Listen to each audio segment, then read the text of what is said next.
Good to see everyone. Thank you so much. Yes, my name's Maureen. I own a house in Enfield and it got flooded. So I have 10 minutes to tell you the story, so buckle your seatbelts. I'm going to try to get through this. So there's our house. And here's our house when we bought it. It was a real bargain when Kim and I bought it. Move it up. Ordinarily, I don't even need a mic.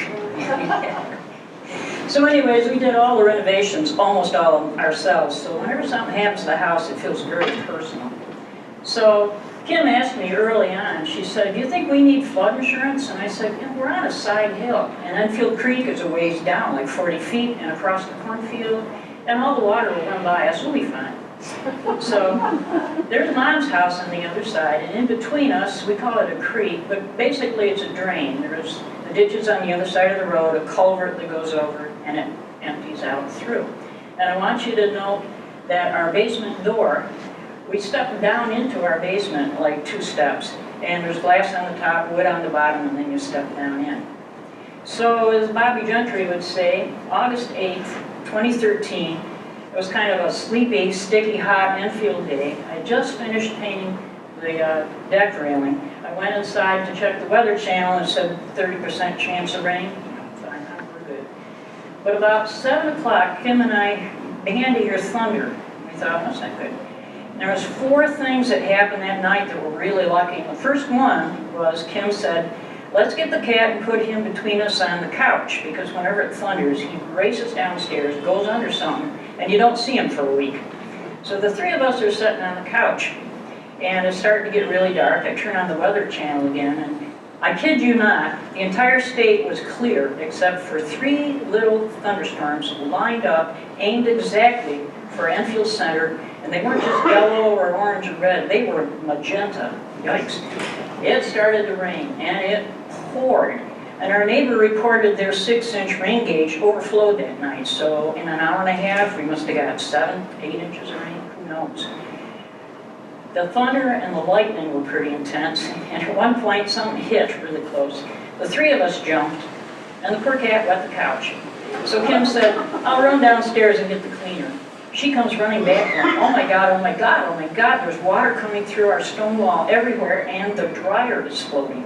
Sure enough, it was. I run down and look across to our electric panel and think, oh no.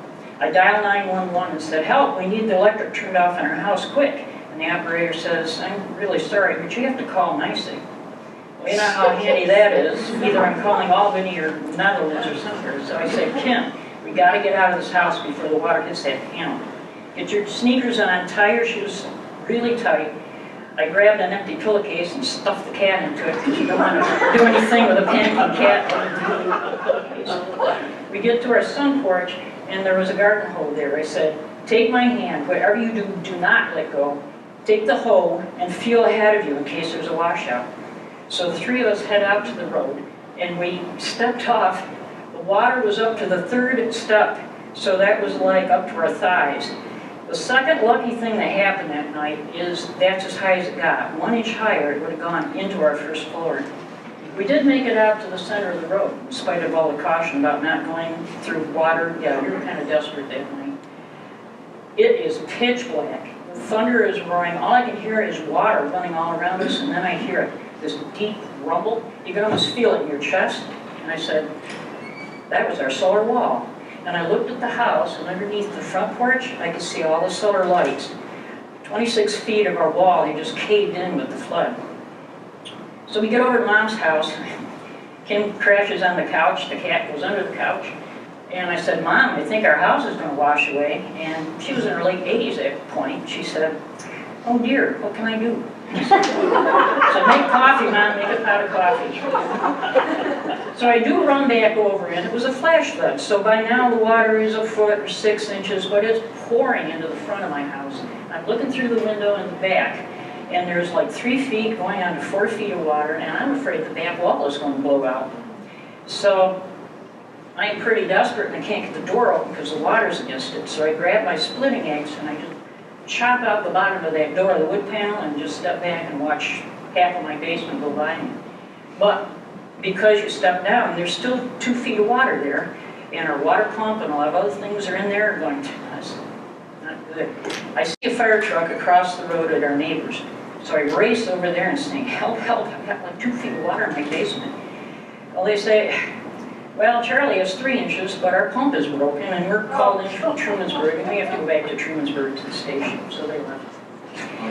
I go back to my house, and I discover in the front, in the washout, there's this little hole in the front, and I know if I can get by the ground cable, which I was praying was still connected, I can crawl across the tops of those stones, and I can get to the electric panel. Oh my God. That's the third miraculous thing that happened that night, because when I built the wood panel to put the breaker box on, I connected it to the floor joist up above. And so when the waters in the stone came in, it just blasted up, and all the water went under it. The water never got to my panel box. So finally I could get in there, and I could turn off the water pump, the water heater, the furnace, the washer and dryer, all of the circuits that are downstairs. Now I'm feeling a little safer, so I can back out that hole. The other thing that was just really miraculous was our fuel tank.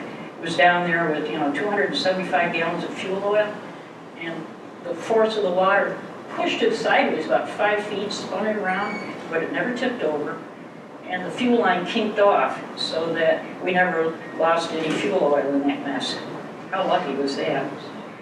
So, yeah, there's my freezer upside down backwards. So I found my sump pump, and I started pumping out the last 2 feet of water down there. And I drank Mom's coffee, and I have to admit it was spiked with quite a bit of vodka at that point. This was my backyard. My entire driveway had washed down into my garden. I was picking dryer sheets out of the garden forever. And I don't have to tell you what the rest of the flood looks like. First thing next morning, I called a friend of mine, Rich, and left a message, said, "Can I borrow one of your barn jacks? I think the front of my house is going to collapse." He showed up within an hour, and they put a barn jack in. And the next day, a couple of more friends of mine, Todd, Kathy, and Rich, they helped me tear off my front porch so we could start all the restorations. But there was a big question, why my house? So once I had time to look around and study the topography, here I'll get you oriented. There's Enfield Main Road running north and south, Center Road running east and west. Notice it trying to climb that hill. Here's the creek, which is a ways down back, and there's my house. And I'm looking at the topography on the hill across from me, and I went, oh yeah, all the water in that hill is directed right down to my house. And the other thing I noticed is Enfield Main Road has a little dip in it, and the low point is right in front of my house. So this is looking north on Enfield Main Road, and the 3 houses that you see on the left up there, on a normal rain event, you can see all the water coming out of their driveways. It hits the curb and it runs down, and there's this grate over the culvert, which empties into the creek. But if the water is too fast, there's too much of it, it keeps going, and guess what? The curb ends right in front of my house and points right to my front door. Okay. So, beyond that, the first thing is the DOT came in, because that's a state road. And the bank on my side, half of it was gone. We had a nice little shade garden there. I found spireas down in the cornfield. It was almost all gone. And the little gorge itself, it looked like, yeah, it looked like a gorge. It wasn't just a runoff anymore. So the state came in with a whole bunch of quarry rock and filled it up. And I said, great, are you going to put some reinforcement on our bank, like some riprap or something? They said, no, we'll give you some topsoil. Seriously? They did. They came in and dumped a whole thing of topsoil and raked it out nice and away. So Kim said, you're a landscape architect, you can fill this out. So I went out and I bought a salvage yard. I got some chain link fence, and I tacked it to the bank, and then I planted a lot of different perennials in it, hostas and ferns and all kinds of things. The hostas are great. They have this really good root system, and then it's like they're on this chain link apron over them. That'll hold. And then I did a few things that, I should have done a lot earlier. I went around and tuck pointed all the rest of the stone foundation. I rebuilt that little window that got smashed into the front. And then I put a ring around it and made a window well. And then I rented a little excavator, And honestly, the excavator didn't do that. I don't know where that went, but anyways, I rented an excavator. I bought a couple of drops from Johnny's. It'd be really nice if I knew where that went. Oh, here's one. Well, anyways, I put one right in front of my driveway where the water comes in, and I sent a pipe over the second one that's on the north side of my lawn, and then from there it pipes out to the creek. But just in case this one gets overwhelmed with water again, I formed a drain on top of the lawn, so the drain is directed back out over the top into the creek, and my rain gutters go into there too. And yep, we got the last one. And then I build a little berm and a swale in front of the garage and the wood shop. Do we feel safe? Well, we feel a little safer, but do not ever take it for granted that you're not going to get flooded. And now we don't keep too much in our basement, but what we do, we keep in Sterlite containers. And it's funny you showed the Penn Yan flood, because a friend of ours was distributing FEMA funds there, and she bought everybody Sterlite containers with the money. And I leave you with this picture. This is a hotel we stayed at a couple years ago. And there's a drain pipe that comes from the roof there. You can see the end of it. Whoever put that splash guard in really wasn't thinking through. I didn't take a picture of it. So you got a lot of good advice from Robert, who just spoke to all of us. All that thing, think it through and think of your worst case scenario. Think of your escape routes and think what kind of tools you might want. But don't ever think it can't happen to you. I mean, if you live in downtown Ithaca, it's not if, it's when. Unless you're on Nate's Estates and then you're living in a landfill, so pick your poison, I guess. So, okay, thank you.